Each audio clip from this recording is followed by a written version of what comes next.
தொடர்ந்து நம்முடைய தொலைபேசி வாயிலாக மூத்த பத்திரிகையாளர் பிரியன் இணைந்திருக்கிறார். வணக்கம் சார். வணக்கம் சார். இடைத்தேர்தல் அறிவிப்பை தொடர்ந்து அதிமுக மாவட்ட செயலாளர்கள் கூட்டத்துக்கு அழைப்பு விடுக்கப்பட்டிருக்கிறது. எப்படி பார்க்கலாம்? கண்டிப்பாக, அதாவது ஒரு முக்கியமான கட்டத்துல அதிமுக இருக்கிறத நான் பாக்குறேன். ஏன்னா ஏற்கனவே போன பை எலெக்ஷன்லயே அவங்க போட்டி போட்டு தோத்ததை நம்ம பார்த்தோம். நம்ம பாஜக ஆதரவு தெரிவிச்சாங்க, தீவிரமான பிரச்சாரம் அவங்க பண்ணல. பட் ஆனா அதிமுக தோல்வியுற்றதை நம்ம பார்த்தோம். ஸோ இந்த எலெக்ஷன்ஸ் அவங்க கொங்கு மண்டலம் அதிமுகவோட கோட்டைன்னு எப்போதுமே சொல்லிட்டு இருப்பாங்க. ஸோ அந்த அளவுல பார்க்கும்போது இந்த வாட்டி அவங்க ஈரோடு கிழக்குல போட்டி போட வேண்டிய கட்டாயத்தில் இருக்காங்க. விக்கிரவாண்டி மாதிரி அவங்க போட்டி போடாத இருந்தாங்கன்னா அவங்க பலவீனமா இருக்காங்க, இல்ல பயப்படுறாங்கன்ற ஒரு தோற்றம் தான் மக்களுக்கு வரும்.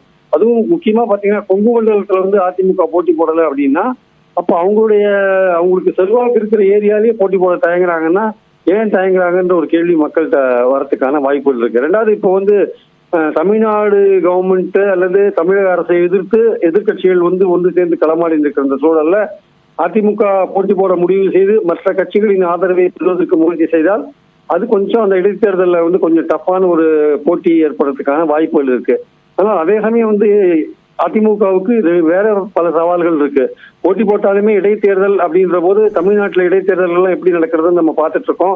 அதனால மீண்டும் ஒரு தோல்வி அடைஞ்சா 1.25 வருஷத்துல பொது தேர்தல் வர்றதுனால அதுக்கு முன்னாடி தோல்வி அடைஞ்சா அதோட இமேஜ் கொஞ்சம் அடிபட்டு போறதுக்கான வாய்ப்புகள் இருக்கு. அதே சமயம் இரட்டைலை சின்னம் ஒரு பிரச்சனையா இப்போ எலெக்ஷன் கமிஷன்ல பெட்டிஷன் பெண்டிங்கா இருக்கு. அது 13ஆம் தேதி வரையும் எல்லாரும் வாக்குமூலங்களை தாக்கல் பண்ணணும்னு சொல்லியிருக்காங்க. அதுக்கு முன்னாடி 13ஆம் தேதிக்கு அப்புறம் எத்தனை நாளைக்குள்ள முடிவு எடுப்பாங்கன்னு சொல்ல முடியாது. அப்போ நாளைக்கு போட்டி போடும்பொழுது வழக்கு போட்ட சூரியமூர்த்தி அவர்கள் ரெகுலேஷனை முடக்கணும், தீர்ப்பு எலெக்ஷன் கமிஷன் முடிவு பண்ற வரையும் சிவில் கேஸ் முடிகிற வரையும் யாருக்கும் கொடுக்கூடாதுன்ற விஷயத்த மறுபடியும் எலெக்ஷன் கமிஷன்ல கொண்டு போனார்னா சின்னமும் பிரச்சனையா இருக்கிறதுக்கான வாய்ப்பு இருக்கு. அப்ப சின்னம் ஒரு பிரச்சனையா இருக்கிறதுக்கு வாய்ப்பு இருக்கு. போட்டி போடாத போனா பலவீனமா இருக்கா அப்படின்ற ஒரு கேள்வி எழுது. போட்டி போட்டா இடைத்தேர்தல் ஆச்சு, அதுல தோல்வி அடைகிறதுக்கான வாய்ப்பும் இருக்கு.